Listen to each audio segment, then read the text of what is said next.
কখনো কখনো জীবন এমন এক মোড়ে এসে দাঁড়ায় যেখানে সব কিছুই শূন্য মনে হয় বুকের ভেতর এক ধরনের ফাঁকা ঘর তৈরি হয়েছে, যেখানে শুধু নীরবতা আর কষ্টের প্রতিধ্বনি বাজে। আপনি হয়তো অনেক কিছুই বলতে চেয়েছেন, মনে হয়েছে কাউকে বললে হয়তো বুঝবে, কিন্তু মুখ খুলতেই শব্দগুলো আটকে গেছে।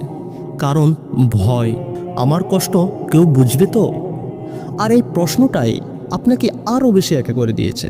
কিন্তু শুনুন, সব কষ্ট মানুষকে দেখাতে হয় না, সব কষ্ট মানুষ বুঝবে এমনটাও না। কারণ আপনার হৃদয়ের ব্যথা, আপনার বুকের চাপ, আপনার রাতের কান্না, এসব শুধু আপনিই জানেন। আর যিনি জানেন তিনি হলেন আল্লাহ। অনেক সময় মনে হয় জীবন অন্যায় করছে, মনে হয় কেন শুধু আমাকে দিয়েই এত পরীক্ষা নেওয়া হচ্ছে। কিন্তু আপনি কি জানেন, যাকে আল্লাহ ভালোবাসেন তাকেই তিনি শক্ত বানান। আর শক্ত হতে হলে আগে ভাঙতে হয়। যে মানুষ ভিতর থেকে ভেঙে পড়ে, সে আবার নতুনভাবে গড়ে ওঠে। শূন্যতার একটা আলাদা শক্তি আছে। শূন্যতা মানে শেষ না, শূন্যতা মানে নতুন করে ভরাট হওয়ার জায়গা।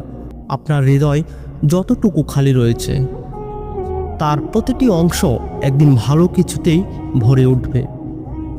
হয়তো শান্তিতে, হয়তো সফলতায়, হয়তো এমন কারো ভালোবাসায় যে সত্যি আপনার কষ্ট বুঝবে। আজ আপনি কষ্টে আছেন, ভালো লাগা হারিয়ে ফেলেছেন, নিজেকে অসহায় মনে হচ্ছে। এটা শুধু একটি অধ্যায়, একটি কঠিন অধ্যায়। কিন্তু সবচেয়ে শক্তিশালী মানুষরা এই কঠিন অধ্যায় পেরিয়েই তৈরি হয়। নিজেকে প্রশ্ন করুন, আপনি কি হাল ছেড়ে দেওয়ার মতো মানুষ? না। আপনি যদি হাল ছেড়ে দেওয়ার মতো মানুষ হতেন, এতটা কষ্টের মাঝেও টিকে থাকতেন না। এখনো দাঁড়িয়ে আছেন, এটাই আপনার শক্তির প্রমাণ। আজ হয়তো শূন্য, আজ হয়তো কষ্ট, আজ হয়তো চোখে পানি, কিন্তু আগামীকাল হয়তো আপনার জন্য অপেক্ষা করছে একটা আনন্দময় সকাল, একটা নতুন সুযোগ, একটা নতুন শুরু।